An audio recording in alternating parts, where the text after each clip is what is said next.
Hi, this is Darrell Dabdab once again. Sa video na to, tuturuan ko kayo kung paano ka gagawa ng engagement objective. Okay, so ang engagement objective kasi marami siyang mo siyang pwedeng gamitin. Okay, so pwede mo siyang gamitin sa get more messages, purchase through messaging, video views, post engagement, page like, or event response. Okay, so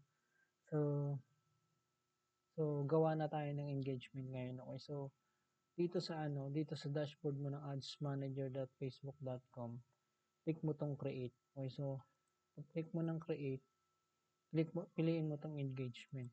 Okay, so Messenger, Instagram, and WhatsApp video views, post engagement, conversions, and calls. Okay, so click mo tong continue. Okay, so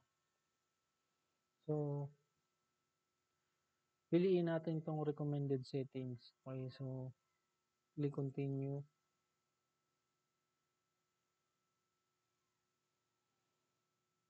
So dito sa campaign setup,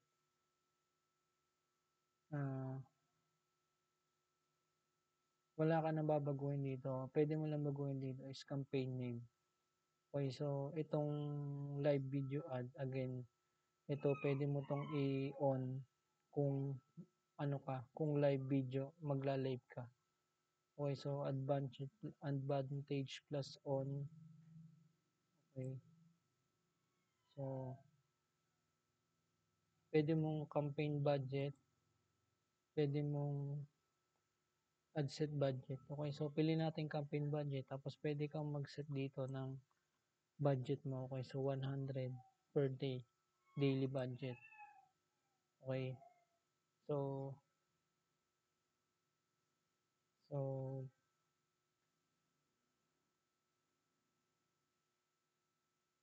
yan. Okay, so click mo tong next.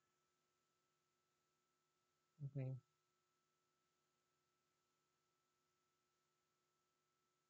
so dito na tayo sa ad, ad dito na tayo sa ad set. Okay, so pwede mo ulit palitan yung pangalan dito ng ng ad set mo. Tapos message destination, get people into engage with your brand messenger. Okay, so kung gusto mo sa messenger kayo mag-uusap, ito piliin mo, message destination. Get people watch a video and interact with your possible.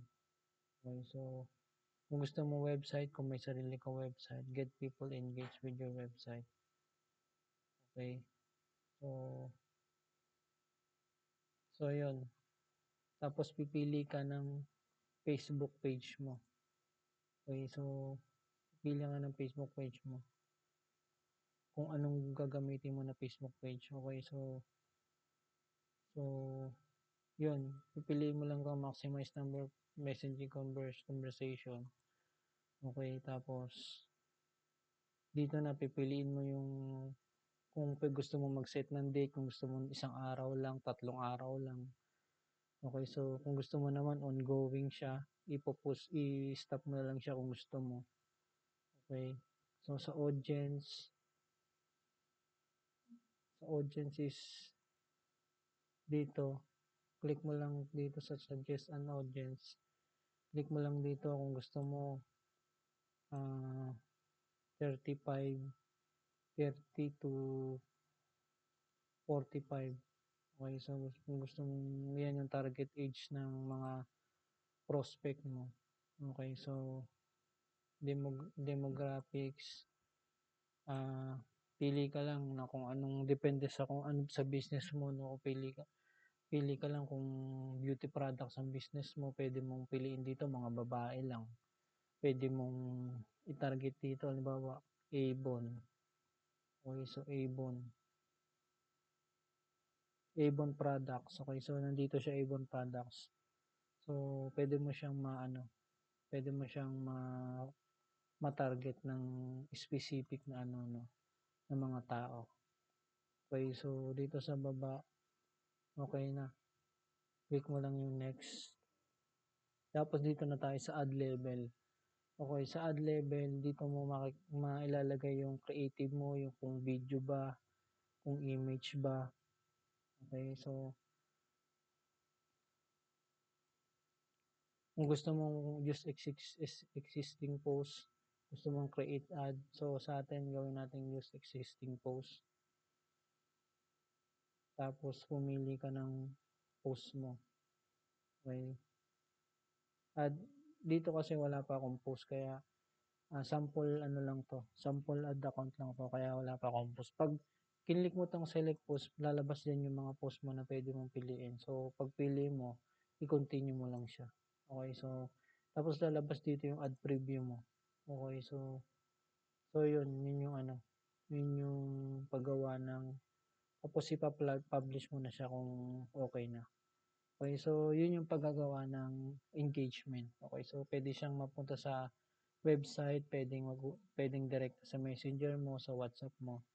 Okey, so yun yung ano, yun yung engagement and I hope na na natutunan mo yung engagement objective and susunod tuturo ko sa'yo yung lead objective kung paano ka magkakaroon maraming email list sa at para ma-follow up mo sila sa business mo. Okey, so this is Darryl once again and see you on the next video and God bless.